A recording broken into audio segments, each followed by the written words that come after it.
And if this is your first time giving your mind a little love, I have a few goodies for you. First, don't forget to subscribe so you never miss an episode.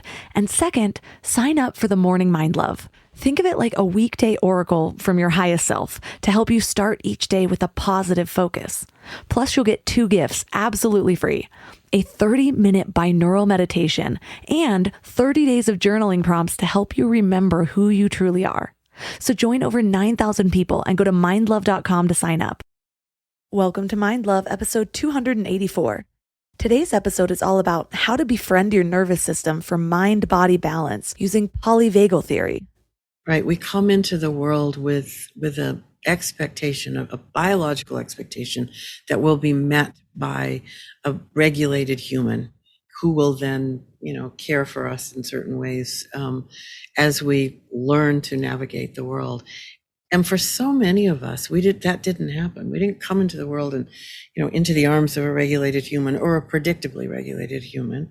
And our home environment or our community environment was not one that sent a neuroception of safety to our nervous system. And because of that, we needed to depend on our survival states in order to navigate the world with some sense of okayness. Turn up your frequency with Mind Love. Bite-sized brain hacks for seekers, dreamers, and doers. It's time to give your mind a little love with your host, Melissa Monti.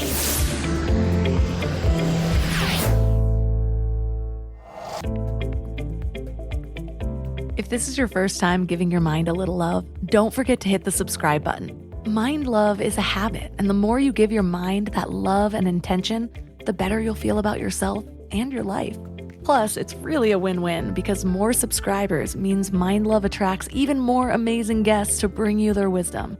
So don't forget to subscribe. Do you ever, or even often, feel anxious, stressed, or disconnected from your body? The sad thing is, I think a lot of us do without even realizing it. Stressed, anxious, and depressed has become the new baseline for a lot of people. So why is it that so many of our nervous systems are out of whack? Frankly, if we just look at our lifestyles, it makes sense. Well, sort of. On one hand, we have more comforts, conveniences, and luxuries than we have ever had before. But on the other hand, we also have more distractions and pressures than we've ever had before. Yeah, we might not have to hunt for food while avoiding lions, but we've just received 3 text messages, 28 social media notifications, 7 urgent emails, and a phone call from the IRS while a toddler is screaming and throwing your homemade casserole on the floor. I'd kind of rather take the lion, but I've always been good with cats. There's a really interesting theory called Polyvagal Theory. It's an approach to understanding our nervous systems and how it affects our mind and bodies. We'll get into more detail in this episode, but I'll give you the gist. The basic concept is that the nervous system is kind of like a control center in our body that helps us deal with all sorts of different situations. And it has 3 parts that each do different things. The first part is called the sympathetic nervous system. It's like the uh-oh button that gets pressed when we're scared or we're in danger. It makes our heart beat faster, our breathing quicker, and our muscles ready to act. The second part is called the parasympathetic nervous system. It's like the okay button that gets pressed when we're safe and relaxed. It makes our heart beat slower, our breathing calmer, and it helps our body rest and digest food. The third part is called the ventral vagal complex. It's like the let's be friends button that helps us control our emotions and behavior when we're around other people. It helps us feel like we belong and connect with others. And don't worry, like I said, you'll get a refresh about all of this coming up in the interview. But according to the polyvagal theory, our nervous systems are constantly adapting to our environments. And it does this automatically. But we can influence this process through mindfulness. And I know mindfulness has become such a buzzword that it's almost lost its meaning, but a big part of this podcast is bringing that meaning back because it is a big deal. So just in case the word is going in one ear and out the other, mindfulness is all about paying attention to the present moment without judgment. It's basically being intentional about what your mind is focusing on rather than letting it run on autopilot. So just think about that for a moment. Think about the power you have. By becoming aware and intentional, we can actually influence our autonomic body processes. So, how do you use mindfulness to befriend your nervous system and achieve mind-body balance with the polyvagal theory? Well, that's what we're talking about today. Our guest is Dr. Deb Dana. She's a clinician and consultant specializing in using the lens of polyvagal theory to understand and resolve the impact of trauma while honoring the role of the autonomic nervous system. So 3 key things that we will learn are how to listen to our autonomic nervous systems, how our connection with other people and the world around us affects our nervous systems, and how to anchor our nervous systems to guide them back to safety. When you're growing a business, most people think the hardest part is getting clients or making money. But I think it's finding people who actually care about the work as much as you do. And I've been there. I've posted a job, got 100 applications, and maybe 3 of them actually read the job description. And it's kind of soul crushing when you're trying to build something that actually matters. When it comes to hiring, Indeed is all you need. Stop struggling to get your job posts seen by other job sites. Indeed's sponsored jobs help you stand out and hire fast. With sponsored jobs, your post jumps to the top of the page for your relevant candidates so that you can reach the people you want faster. And it makes a huge difference. According to Indeed data, sponsored jobs posted directly on Indeed have 45% more applications than non-sponsored jobs. One of the things I love about Indeed is that it just makes hiring so fast because you're reaching people who actually are looking for work, not just casually browsing. Plus, with Indeed sponsored jobs, there's no monthly subscriptions, no long-term contracts, and you only pay for results. And guess how fast it is? In the minute I've been talking to you, 23 hires were made on Indeed, according to Indeed data worldwide. There's no need to wait any longer. Speed up your hiring right now with Indeed. And listeners of the show will get a $75 sponsored job credit to get your jobs more visibility at Indeed.com/mindlove. Just go to Indeed.com/mindlove right now and support the show by saying you heard about Indeed on this podcast. Indeed.com/mindlove. Terms and conditions apply. Hiring? Indeed is all you need. I used to be one of those people who had grand plans for a big healthy meal every Sunday night, and I'd make these elaborate meal plans, buy all the ingredients, and then Wednesday would roll around and I'd be staring at that wilted spinach, ordering takeout again.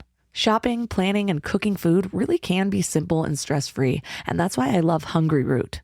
Hungry Root takes stress out of mealtime by filling your cart with personalized picks and planning your week of meals, getting smarter with every order. With over 15,000 recipes to choose from each week, many ready in just 15 minutes or less, it's so perfect for those nights when you have no energy left.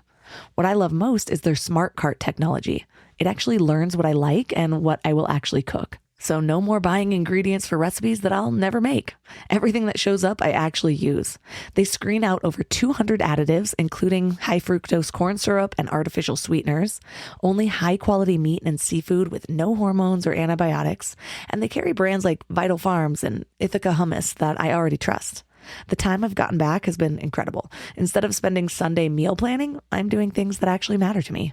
Take advantage of this exclusive offer. For a limited time, get 40% off your first box, plus get a free item in every box for life. Go to hungryroot.com/mindlove and use code mindlove.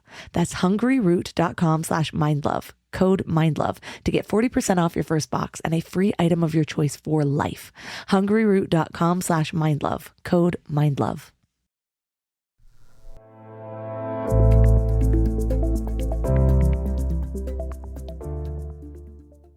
And now let's welcome Dr. Deb Dana to the show.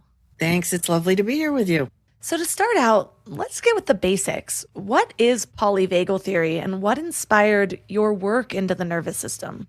So I'll start with what inspired me first. I'm a social worker, and I've always believed that we should understand our brains and bodies. So when I work with my own system or with clients, I think it's important to understand our biology. So when I read Steve's book and discovered the polyvagal theory in the nervous system, it was as if a missing piece of a puzzle fell into place with me. I had already been working with the brain and brain systems, but this was like, oh, this comes before the brain. This informs the brain. And so as if a light bulb went off, and then I just couldn't stop wanting to bring polyvagal theory to my clients. I think I drove my colleagues crazy because I kept experimenting with them. They were my test pilots as I was trying out ways of making this science that can feel complicated, easily accessible, which then leads us to what is polyvagal theory. And it's really a theory of how your nervous system works. And your nervous system is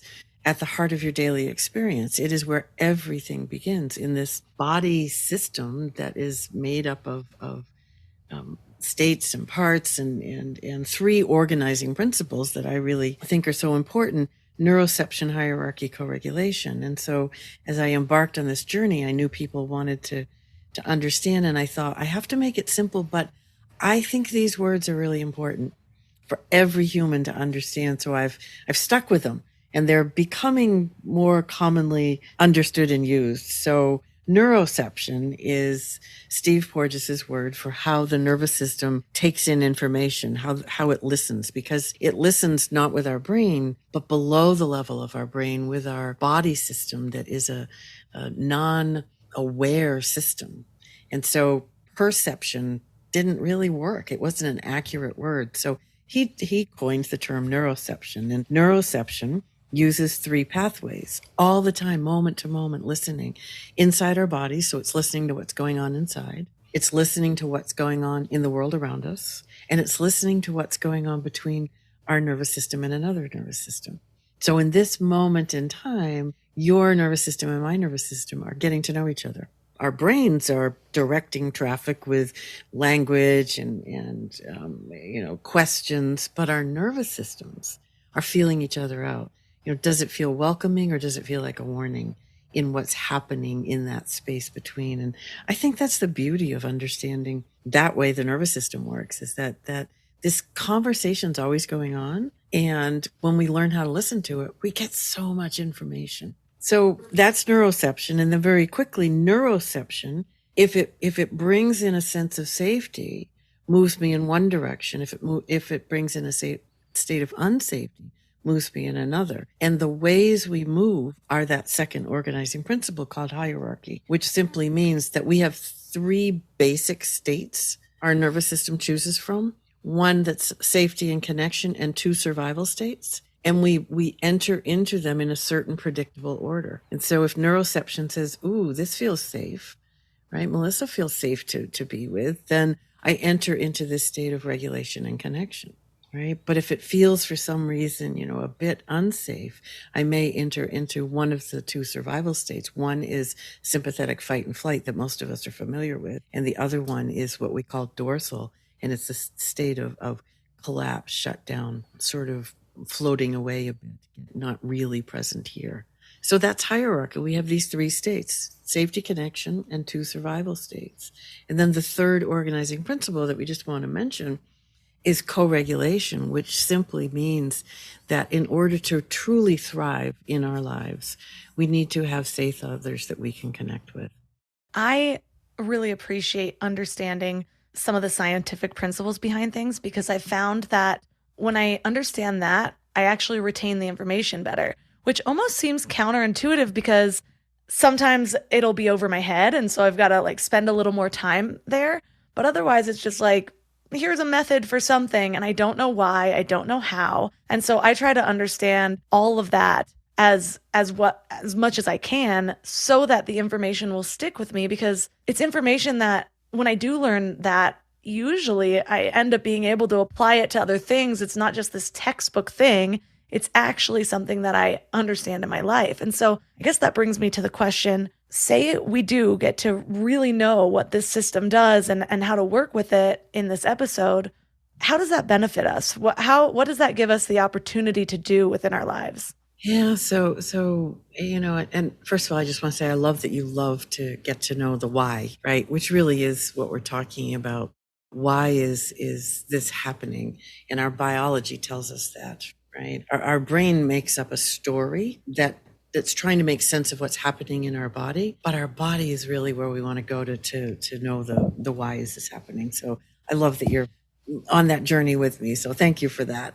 And how does this benefit us? When we can find our way to regulation, to ventral, it's called ventral vagal connection and safety regulation, then we have access to compassion, self-compassion, curiosity, purpose, passion, connection, communication, all of these things that really make life interesting to live. It can be joyful, it can be playful, it can be purposeful. All of those things are possible when our nervous system is regulated. When we leave regulation, we lose the ability for any of those things. Then we are no longer able to attend to moving through life with purpose and passion. We are totally focused on survival. So not only does all of that get interrupted, but our physical well-being is also impacted. Research shows us that in ventral, we are healthy humans, right? We experience well-being, both physical and psychological well-being. And when we are pulled into survival states and get stuck there, we then suffer with physical and psychological distress, right? And again, it's the getting stuck there that's important, because all of us move in and out of regulation many times a day, right? I'm nearing the end of my day. I'm on Central Time. And if I reflect on my day, I think, wow, I have, held on to regulation for a good part of the day. But there are moments when I was pulled into survival energy and found my way back. And it's the finding my way back that we want to learn to do.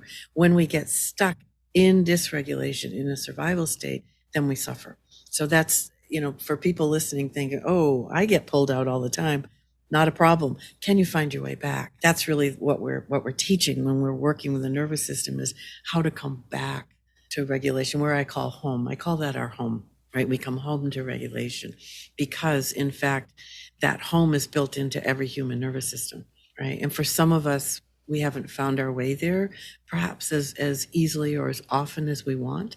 Maybe regulation has been a place that we haven't visited, often lately, but it still is inside all of us. It's wired into our biology.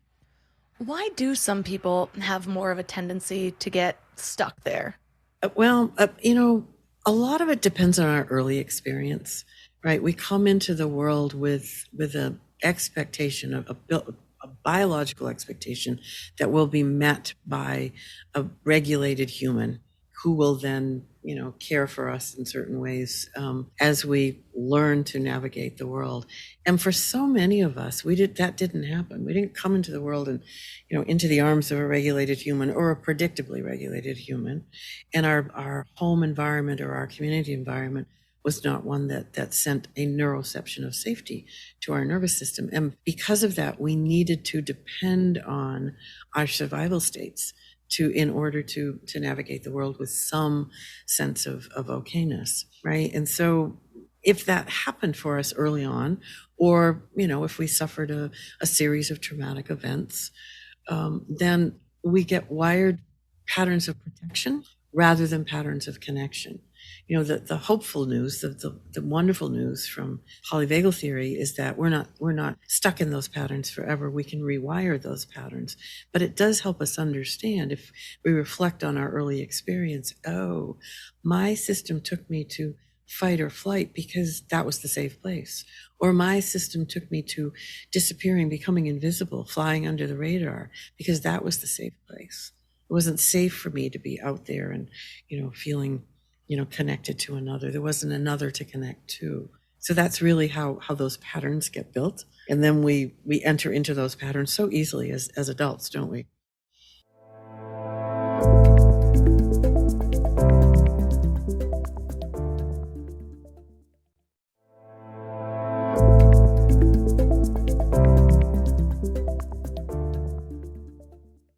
Without even knowing it, usually we're just, oh, here I am again, right? Yeah, I am pregnant right now, and I have a 20-month-old. And I will say that since I've begun having children, or really the last pregnancy, all of a sudden I'm just so aware of how intentional I want to be, what things I don't want to naturally pass down. And it's like right now, this little thing inside me is completely depending on me for that co-regulation. And so I can see how if you were raised with a mom that's always stressed out, even if she was a good mom, she could just be really stressed out. And that's how she acts even after you're born. That's what's not only modeled for you, but we're so much more connected than we think we are. Our cells are constantly communicating with each other. We're feeling each other's energies. So even if that mom is holding it all in, but just kind of stressed inside her body, we're going to pick that up. Right, through neuroception, right? And it doesn't matter what I say, it's what my nervous system is saying. It's not what my words are, it's my nervous system. So yes, if I'm a mom that is feeling overwhelmed and overloaded and with a to-do list that just never gets any shorter, even though I have the best intentions for my children, if I'm in that state of anxiety and worry, that's the neuroception I'm sending. That's the warning my nervous system is sending to my child's nervous system. And before we go too far down that rabbit hole, we want to remember that, there's wonderful research. Ed Tronick did wonderful research letting us know that, we only have to be in that attuned place about 30% of the time in order for our kids to grow up with healthy attachments. So don't fear, right? For you, it's like breathe a sigh of relief. What makes the difference between healthy attachment and the attachment that causes relationship problems is that the other 70% of the time, we recognize we have been misattuned. We have been sending cues of disconnection, and we come and we make a repair. When we find our way back to regulation, we come back and we make a repair. So that's again, hopeful news from the nervous system, right? You don't have to do it right all the time. You just have to learn how to come back and make the repair. That is so important. I was just talking to a friend about this who was stressed out about her stress, which was making it worse. This last year, I was telling her how I've been really impressed with the parenting that I've seen because last time I was pregnant, I stayed with her and I was just watching the way she was interacting with her son, the way she talked to him. And I was like, oh, I'm taking mental notes right here. And I shared that with her and I think she needed to hear it. She's like, this last year has just been really hard. And it brought up a conversation about how I really believe exactly what you just said, where I think it's almost more powerful to have a mistake, a blip, whatever, like you lose your cool, and then you handle it in a healthy way. Like mommy needs a moment, and then she comes back and says something along the lines of, I had big feelings. I took a break. Like I should not have done that. That's not how I want to be. Whatever you decide to say, I feel like that would influence me even more than having a mother that's just a Zen monk the whole time, because it's so impossible to replicate. And so then you might be thinking as a child, like, I can't live up to my mom. Like she's practically a Buddhist monk. And so, but what else do we need to know anything else about how the autonomic nervous system works to really understand what we're going to be getting into? That's pretty basic. It is sort of, I guess the thing we would say is it doesn't assign motivation or make moral meaning. It simply enacts a response based on neuroception, right? So it's not that I'm, choosing to disconnect. It's not that I'm choosing to yell at you or walk out on you. It's that my nervous system has enacted a response and has taken me in that direction. So I think if we think about that, we look at another person and we say, not unwilling, unable, right? Biologically unavailable in this moment. It changes the way we think about the other person because our brains want to make up a story about, why, motivation, moral meaning. And if we can make that story about dysregulation, we can then be, somewhat kinder, gentler, more curious, and it helps the relationship, whether it's parent-child, partner, colleague, friend, doesn't matter. When we look at the other and go, oh, they're dysregulated in this moment, then I think we have a chance at bringing some kindness to the connection. When we can do that for ourselves, right? To not be in a moment, and then that self-judging, critical part starts talking, right?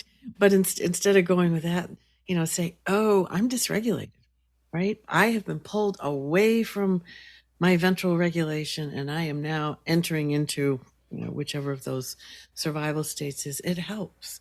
And sometimes we can't do it in the moment, but we can come back to it and reflect on it and say, oh, I was sort of in crazy land this morning because I was dysregulated, right? I didn't want to be there, but my nervous system felt it was important to keep me safe. It took me to that place. That's, I think, what we need to keep remembering. That's that tuning in to what the nervous system is doing with some awareness and understanding. I had that same realization when I was first understanding how the brain worked and understanding that it does have a negativity bias to keep me safe. Because I remember trying to understand, why can't I change all of these negative thoughts? Why am I always thinking the worst? Why am I judging? Especially in the beginning of really trying to live more intentionally or in the self-development journey. But you're right, the nervous system came first evolutionarily. That's what was first developed. That's the first thing before we even get access to the brain. And that nervous system is going to affect the brain and that negativity bias and our ability to override it also. Whereas so many of us are focused on the brain, we're kind of skipping over such a huge process that we need in order to understand why the brain's doing what it's doing. Yeah, that what I teach is that your state creates your story. And we love to go to story because we humans are storytelling beings. And we think, if I can change the story, everything will be fine. But if your state is one of survival, you can't create a story of safety and connection, right? Because if the brain and the nervous system are in an argument or in a fight, your nervous system's going to win that battle every time. So we need to go beneath the brain to the nervous system, work on changing the state, bringing ourselves back to regulation, and then the story organically will change along with it. One of the things you teach in your book is around moving between those states, and specifically a tool called the vagal brake. How do we use that in order to get access to this usually sort of autonomic process?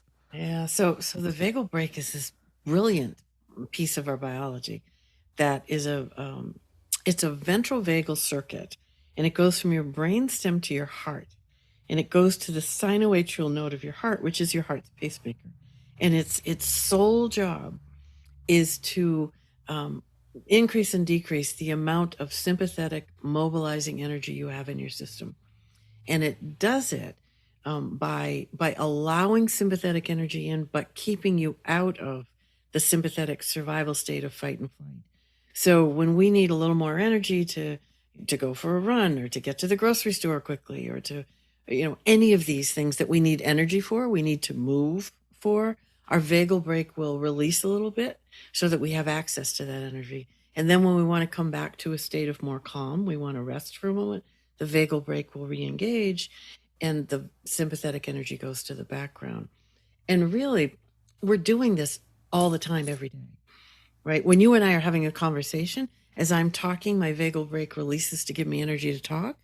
And then when it's your turn to talk and my turn to listen, it re-engages so that I can relax and sit back and listen, right? And so if you think about simple things like, maybe you have a friend who has a hard time having a conversation, they just need to talk, right?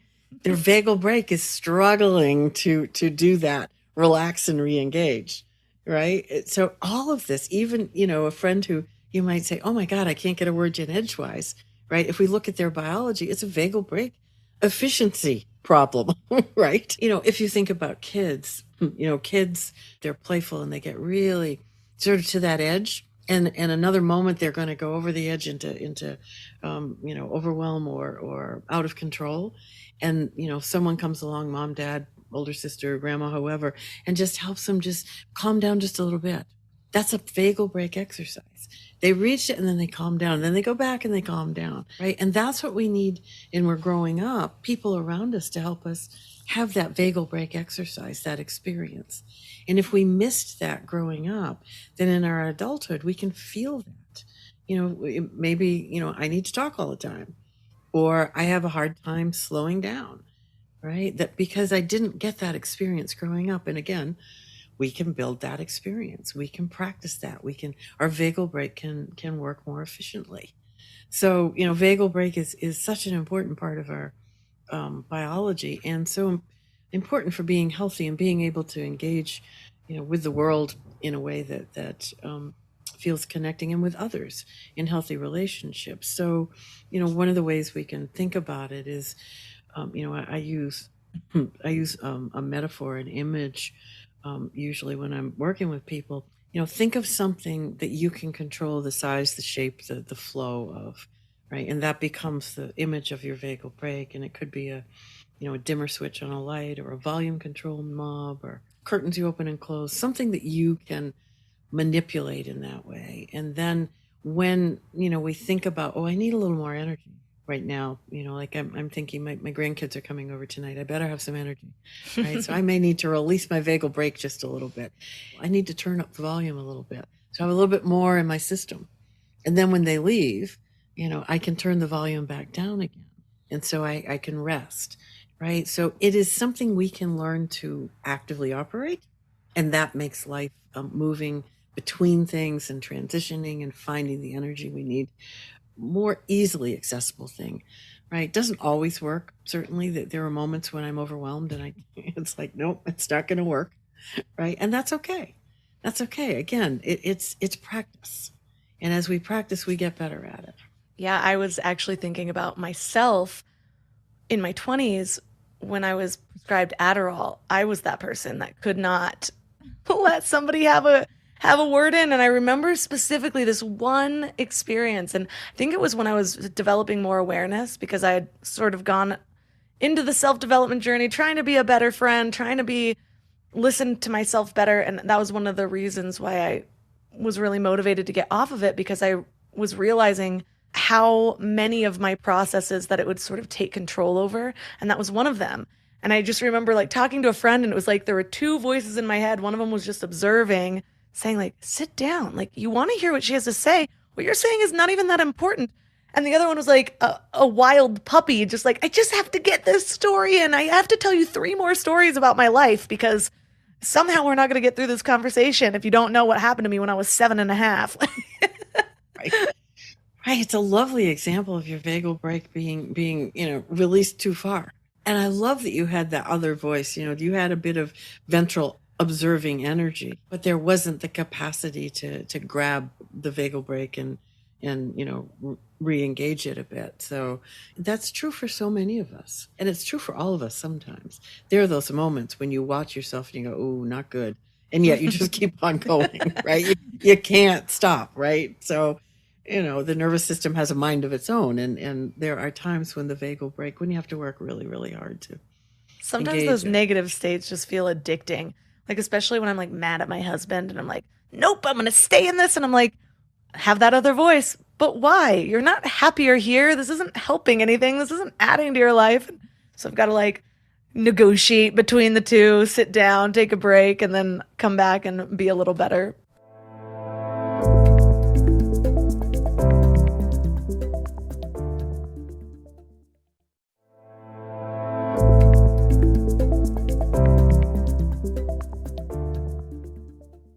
It's interesting because that's one of the practices that I like doing, is to sit down in that moment and identify what are the cues of danger that are in this moment, because really it is a question of it's not feeling safe enough to your nervous system to come back to regulation and reconnect. There's something that gets in the way. What are the cues of danger? And then what are the cues of safety that are also there, but you might be missing? Right. And it becomes a pretty simple equation, which is what I use. When the cues of safety outweigh the cues of danger, you will re-engage with your partner. Right. But when the cues of danger outweigh the cues of safety, it doesn't matter how much your brain says you should or you want to or you need to, your nervous system stays locked in that survival response. Right. So it's a question of, okay, how could I reduce some of the cues of danger? And how could I increase or bring in some more cues of safety? And that's not always to say that the cues of danger are environmental. Sometimes everything's completely safe. My husband's just being a normal guy, but it's triggering something that I've experienced in the past. And so when that's happening, you mentioned, how can I reduce some of these cues of danger when they're almost intrinsic? They're so deeply rooted because it's a past trauma. Yeah. What do you do in those cases? Well, in those cases, part of the practice is to sit down with a piece of paper and begin to write them down, because as we bring curiosity to them and bring them into explicit awareness, we begin to notice, oh, from the past, right? Because a familiar flavor of a cue of danger from the past can really easily come alive in the present moment. It happens to us all the time. And then once we've, done this, I have a discernment question I use with with people, and it simply is in this moment, in this place, with this person or these people, is this level of response, this intensity of response needed, right? And so that sort of brings that awareness, that discerning mind into the neuroceptive experience. So it might be, something, a cue from the past and in the present might be, my house is really messy, right? And that's really dysregulating for me. And my husband's standing in the middle of it. And so he gets, put right in that. Must be him, right? And when I write these things down on paper, when I look at that one and ask the question, in this moment, in this home I'm in with my husband, that intensity of response really isn't needed. It may have been needed when I was 10, absolutely a survival necessity when I was 10. In this moment, I don't need to be so crazy about it, right? And as you go through and begin to bring that awareness, your state begins to shift because you begin to feel more in the present moment rather than pulled into the past from those cues. Yeah, I've found that even just understanding where the response is coming from will drastically change how it affects me in the future. And maybe not right away. Well, actually, for me, kind of right away. It doesn't necessarily mean that I'm able to stop it, but I experience it completely differently because I'm not adding to the story that this is the moment that I need to be on edge. It's like, oh, I'm on edge because of this past thing. And so suddenly I'm realizing that I'm safer than I thought I was a second ago. And so I can kind of breathe through it. Doesn't always happen, especially the first few times. Those are the times that I usually feel crazy with the other voice. It's like, I know where this is coming from, but I'm leaning in anyway. Right, exactly.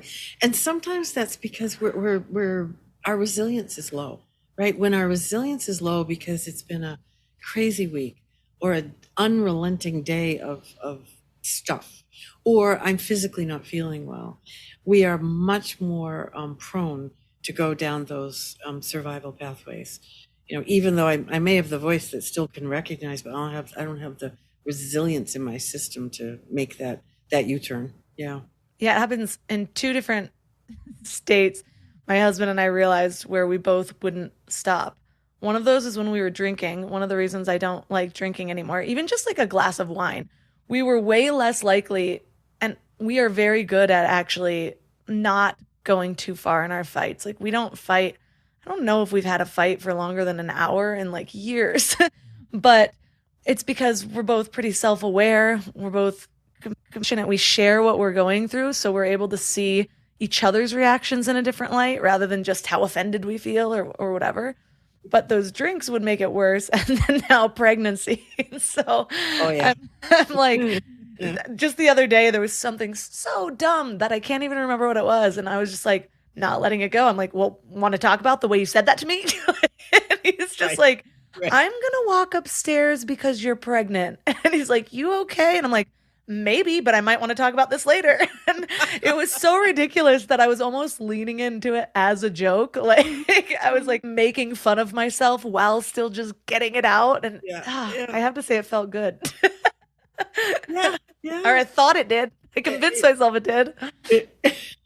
What's interesting is we can ask ourselves, and another practice that is so interesting to do is to ask your nervous system in that moment, before it got to be humorous, but you could ask your nervous system, what worst thing was it protecting you from? Because that's what it's doing. It's keeping you in that place of anger, frustration, pushback, whatever, because it thinks if it doesn't, something worse is going to happen. Right? That's always what's happening in our survival states. Right? So that's the first question. Then the second question is the opposite. So if you weren't stuck in that, survival energy, that protective energy, what positive thing might emerge? Right? And so those are the two things that are going on all the time. And when we can have a bit of reflective capacity, and oftentimes, like in that moment, you couldn't do it then, but you could, return to it and think, oh, what was going on? What was it protecting me from? And what did it keep me from? Right. So it's an interesting exercise to engage in. That what is it protecting me from, I feel like is so helpful in developing that compassion we talked about. But that what did it keep me from is the thing that will pull me out of almost that addictiveness to that negative energy, because that negative energy is almost always addictive. It's why people like to bring the people around them into the state that they're in. We think it feels good. That's why I changed and was like, well, I thought it felt good, because for some reason we do, even though it doesn't. There's no way we're happier when we're mad, you know? And so I love the really contemplating, even if you do it in a journaling exercise, just sitting there for a second and thinking about it, whatever it is, what could have opened up. And it's almost an entry into like visualization, or what could be possible for me if I didn't do this. I can see that even working for negative habits. There's been a lot of random addictions I've overcome, eating disorder, drinking, never really alcoholism, but just the numbing aspect of it, and Adderall and nail biting and drugs, all the things. And that question would have been helpful for moving through all of those. Yeah, and it's interesting because I do love that question. That's the hope. What is it keeping me from? And I think we need to start with the what is it protecting me from? What worst thing? Like if you think about, I loved how you said drinking, the numbing, right? The numbing of the drinking was protecting you from something much worse happening, right? Maybe it would be a really sympathetic rage, or a great big bad decision, right? I think about my system often protects me. I go into sort of a dorsal disconnect, right? And if I think about it, it's protecting me from the mess I'm going to make if I'm in sympathetic, right? So it's better, my system says it's better to be sort of, numb and not here than it would be if you were, in the sympathetic, angry place, right? It would look far worse there. And then I can do that. And what was it keeping me, from experiencing the positive thing emerging, right? It was keeping me from feeling, connected to the world around me in that moment. And there was some joy that could have been had. So, I think it's important to do both of those things, to honor the wisdom of our nervous system in working to protect us, and even though it feels really crazy, right? What do you mean protecting? It's your nervous system. It's simply doing it, and then to invite in the possibility. Yeah. Learning to understand our own cues in all areas of life, I feel like, is so critical.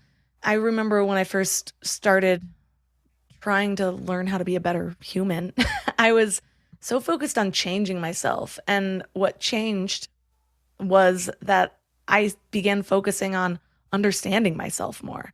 And yes, inevitably that led to changes because I was able to see certain things, but the energy was different because I was no longer thinking I needed to be better, or that the version of me that I was right now wasn't good enough or wasn't worthy.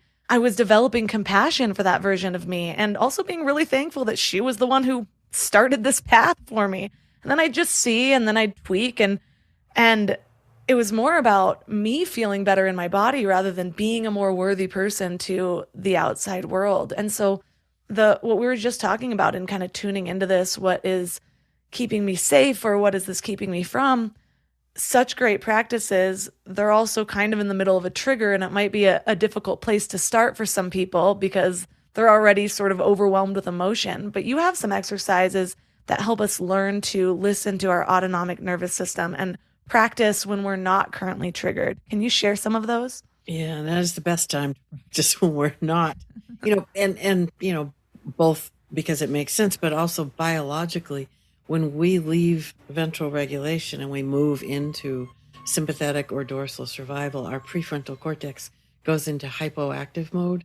So it's no longer there with us to problem solve and explore options and create, new stories. So, just realistically, it really is a good thing to do upon reflection, and then we get better at it. You were just talking about, you learned to bring self-compassion, and then everything felt different.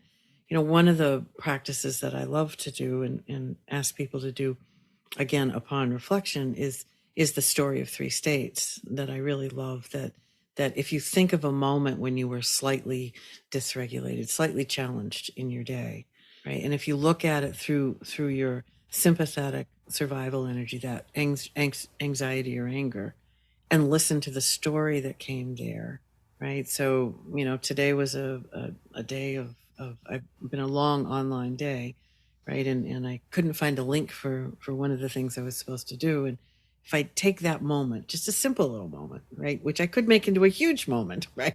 But if we keep it a simple little moment, my sympathetic story was, oh my God, how can you be so stupid? You're never going to find this. And they're going to think that you don't care. And then they're going to stop listening to you. And, you can see the catastrophizing happening. Pretty soon I was unemployed and homeless, right? That's the, right? That's the sympathetic survival. And if I go to dorsal, that place of collapse and shutdown, the story about that was, just don't even bother looking. You're never going to find it. Just give it up. Right. And it was just this despairing give up place. And then if I come to ventral, which is where I eventually got to, and you look at the inability to find the link, it's like, I usually come up with some humor. It's like, well, if you ever cleaned out your inbox, you might find it more easily. Or, try using a calendar because you have 3 of them sitting here, but done in a sort of a humorous way rather than a self-critical way, right? And so we can do that with anything, after the fact. We can look back because I still didn't have the link. It had nothing to do with the actual experience. It has to do with the state that you're in. That's the story that you enter into and you begin to think is true. It's the only story. So when we work with our experiences, whether they're traumatic experiences or simple experiences, we can't change what happened. What happened, happened. It's never going to change. But my relationship to it, my story about it changes. And that's how we become, a healthier human. Not by rewriting the history of what happened to us, but by creating a different narrative about it, by being in relationship with it differently. So Story of 3 States is one that I encourage people to do, to get to know how their experience changes so drastically because of the state that they're in. We also talked about how we're really affected by other people, by their nervous systems, but also really about just our longing for connection. So it's not even just about the energy of the people around us. It's that we need that connection. And this is something I relate to. I've actually been posting on Instagram a lot about this because this last year, I just feel more connected than I ever have in my life. And part of it is there's something about having a baby that all of a sudden shifts your priorities in so many ways. And so now I'm focused on creating the community of moms, and which then trickles down to all of my other friendships and just how important those are. And I think I'm seeing what we're supposed to eventually see about life, rather than chasing the wealth or chasing these goals. And so in my 20s, though, I didn't see that at all. And I was always lonely, but I was always with people. And it was because it wasn't a sustainable bond a lot of the times. Like, we were partying or drinking or whatever. And yeah, I could have 100 people to party with that night, but no one willing to take me to the airport if needed. But it was LA, so I'll cut them some slack. No one likes going to the LA airport. But how does our connection with other people and the world around us affect our nervous systems?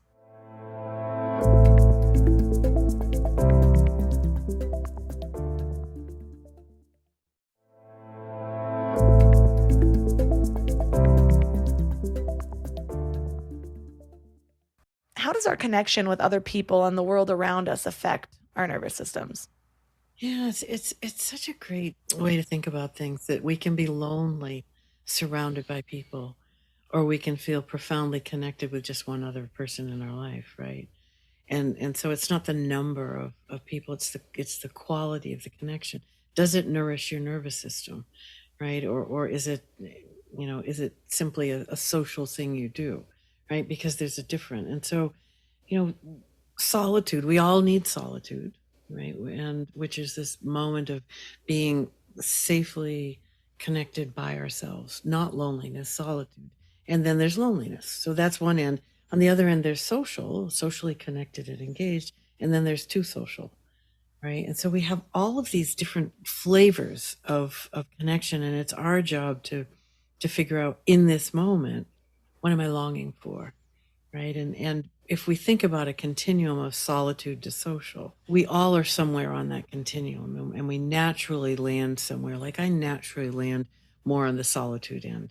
I don't need as much social connection as some of my friends do. And yet I can't just live in solitude. I also need social connection, but to stop trying to be what I'm not, which really helped me.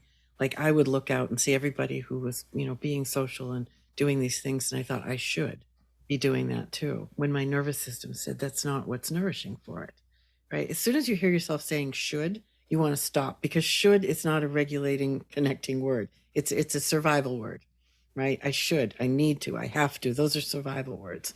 So, I'd like to, or I want to, or I'm curious about. Those are, connecting words. So, we want to find our own place on this solitude to social continuum. And then we want to find the people who, I call them, I have this practice of ventral vagal anchors. And the first ventral vagal anchors that I ask people to look for are who?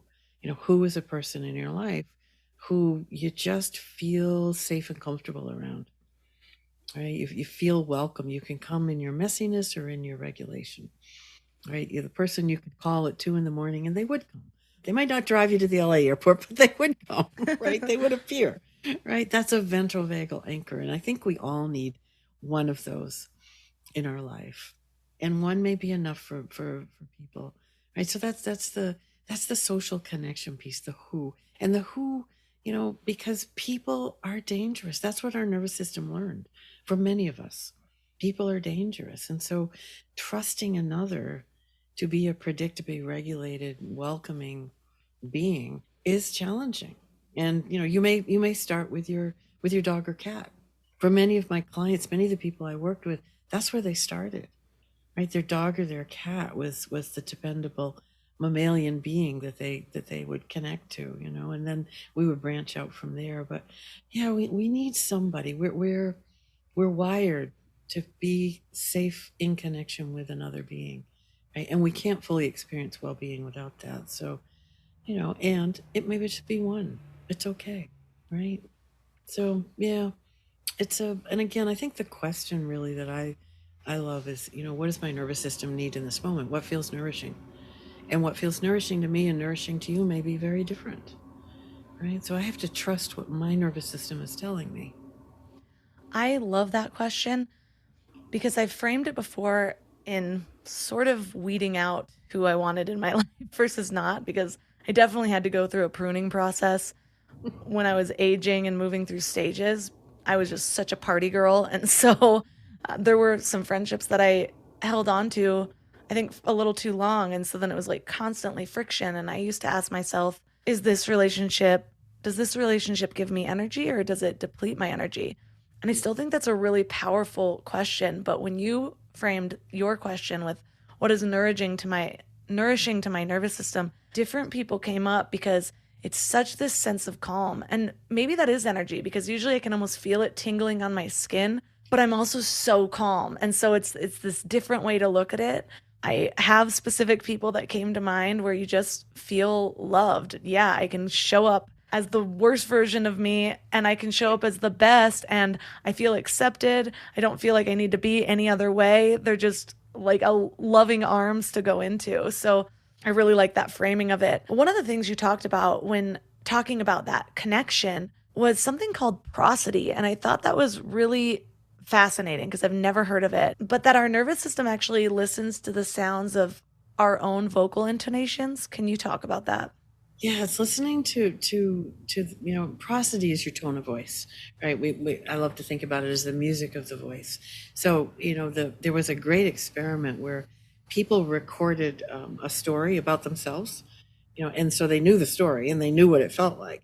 And then it was computer altered so that it was played back with a different tone of voice, a different prosody, and their felt sense of the story changed. It was so fast, even though they knew this is my story, it didn't matter. And this is what happens with other people's tone of voice. Like your tone of voice lands in my nervous system as safe and welcoming, so I'm going to connect with you. If your tone of voice, for whatever reason, maybe it reminds me of something from my past, or maybe people have more monotone voices. Monotone voice is biologically a cue of danger, so it doesn't matter what you're feeling behind it. If it's monotone, it's sending a cue of danger. But the nervous system turns into the intonation of someone's voice and makes a decision, right? Connect, not connect, approach, avoid, listen, not listen, right? It's so fascinating. And that is part of our biological social engagement system, tone of voice. The way our eyes send messages, that's wired into your biology, right? You can send a welcome or a warning through your eyes, right? And then the way your head moves, right? Like our heads are moving, they're turning and tilting. That's a cue of safety to another nervous system. If our heads don't move, it's a cue of danger, even though it may just be that I have a stiff neck, right? It doesn't matter. I could tell you that, but your nervous system takes it in as danger. So all of these, things that are wired in to our social engagement system are sending cues all the time that we don't really pay much attention to. We just talk, right? But you think if a parent, is talking to a child, or if I'm talking to my partner, and they say how, maybe my partner says, "How are you?" And I say, "I'm fine." Right? I said I'm fine, but my prosody said something very different. My prosody told my partner my nervous system is dysregulated. Right? There was a sympathetic edge to that. Or I'm fine. There's a dorsal, don't really care going on. Or, oh, I'm fine. Right? A ventral, yeah, I'm fine. Yeah. Right? So it's the tone of voice that we say conveys the intention underneath the words. So funny because my husband and I often talk about tone. It's apparently known in his family. His dad always had a tone, like the ongoing joke would him be yelling, "I'm not mad. Why do you think I'm mad?" And so all of his kids have kind of carried that with them too. And he's like, and so we'll get in these little disagreements and I'm like, "What is your tone?" And he's like, "I've already told you the tone can't matter with me because it's just always a thing. It's a thing with all my siblings. I'm fine." And I'm like, "I'm sorry, but that is not something that I'm going to accept." I don't know if I believe you. I don't know if this is just a really great way to dismiss all the times that you snap, but not that it happens very often, but yeah. Now you can tell them that your brain might take that in, but your biology is never going to take that in. It's not So happening. you need to fix it, not me. Just kidding. Well, back to neuroception. Mm-hmm. You call it basically the embodied surveillance system that is broadcasting important information that's just below that surface of awareness. What are some of the ways that we can bring perception, greater perception to our own neuroception? Yeah, and that really is the key to awareness, is because the autonomic nervous system works automatically. Thank goodness. I don't want to have to think that I have to make my heart beat every moment or my lungs expand. However, there are all these other things going on below the level of awareness that I do want to pay attention to, like, what is my eye gaze saying at the moment, right? What is my tone of voice sharing with another person? I was talking to my husband the other day, and he said, "You don't have to yell at me." And I said, "I'm not yelling." And I truly, my voice was not high. There was no yelling in the volume, but what he was getting, what was underneath, I was cranky.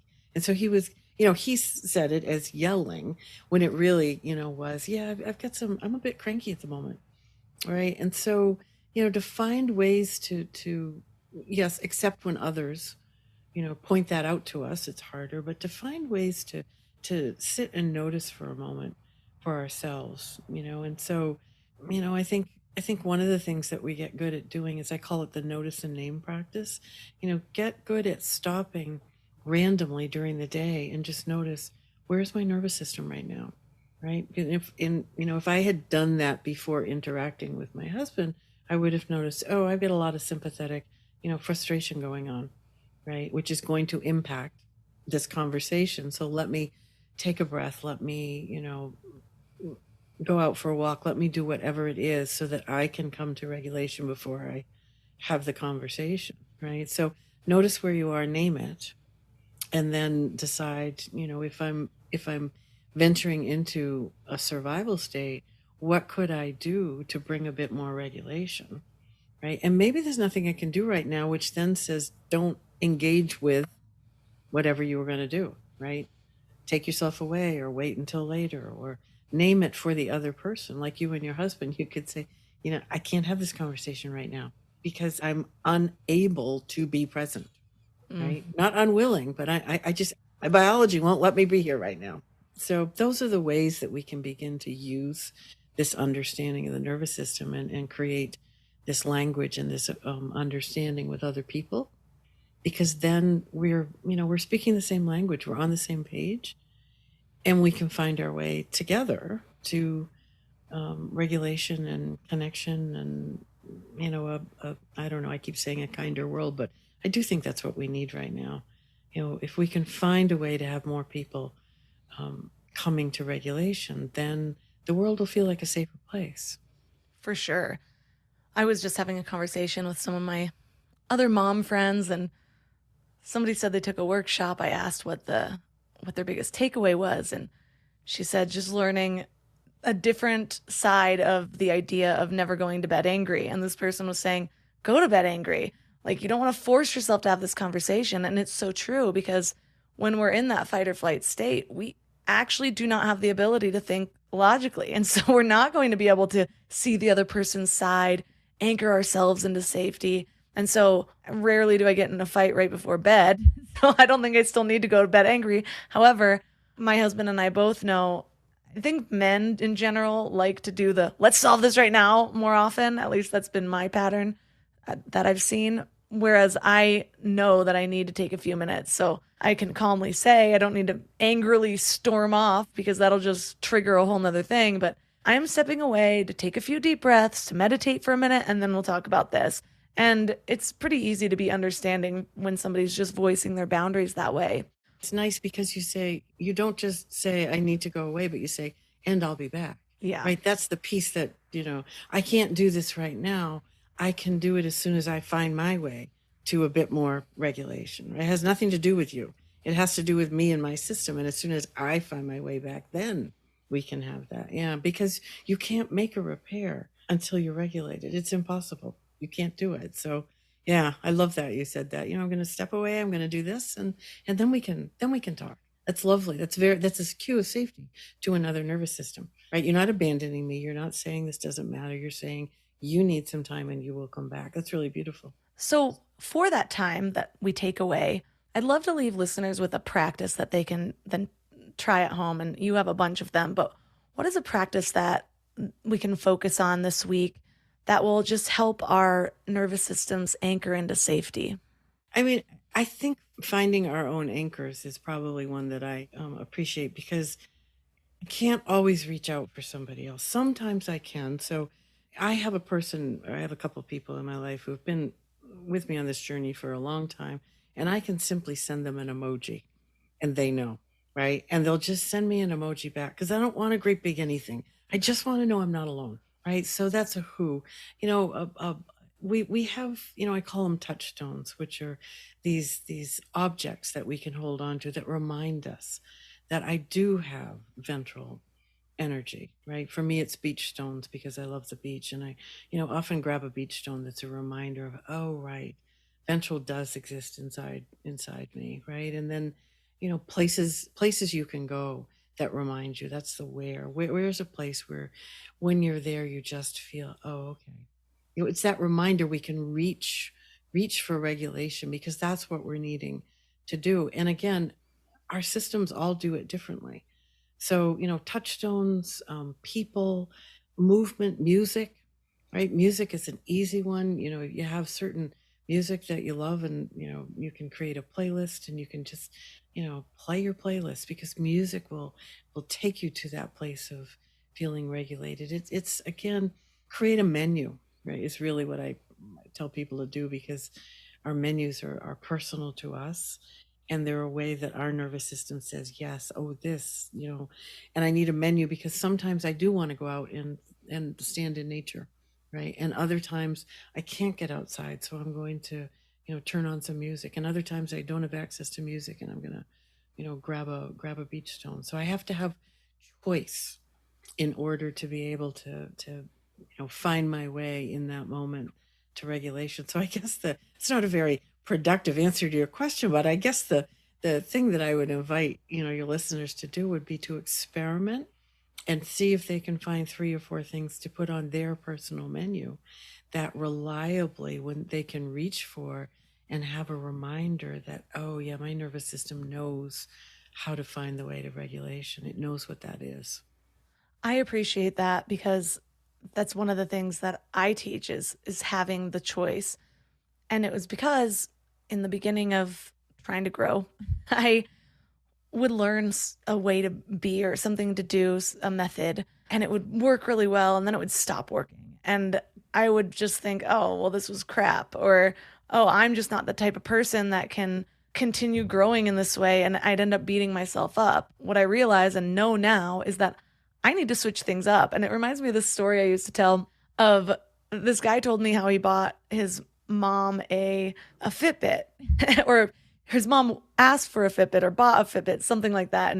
And he was like, Mom, don't you know that those Fitbits are only like people generally only really use them for 3 months and then it ends up being a waste of money? And she's like, well, perfect. I've got this 3 months covered and I'll find something else for the next 3 months.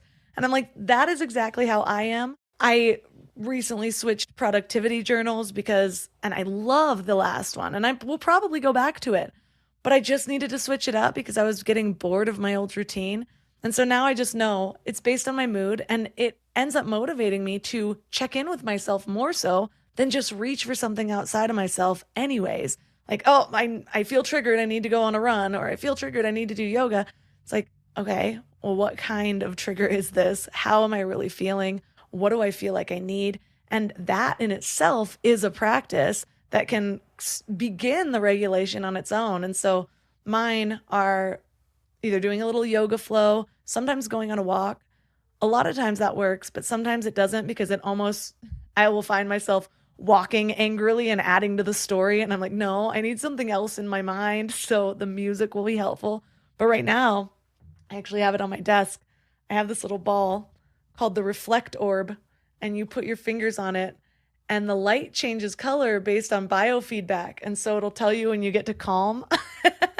And I got this as a gift. And honestly, the amount of times that I've used it because I have a toddler and I'm like, and it starts out like bright purple and then it'll go to blue. And it's actually pretty awesome. So those are my techniques, but we have so much to work with from today's episode, and I feel like we definitely got an even greater understanding of just the way that our bodies and our nervous systems work. So for listeners that are interested in learning even more and possibly reading your book, where's the best place for them to connect? Just come to my website. There's lots of stuff there, rhythmofregulation.com, and there's things for clinicians, there's things for curious human beings, and come visit, see what's there.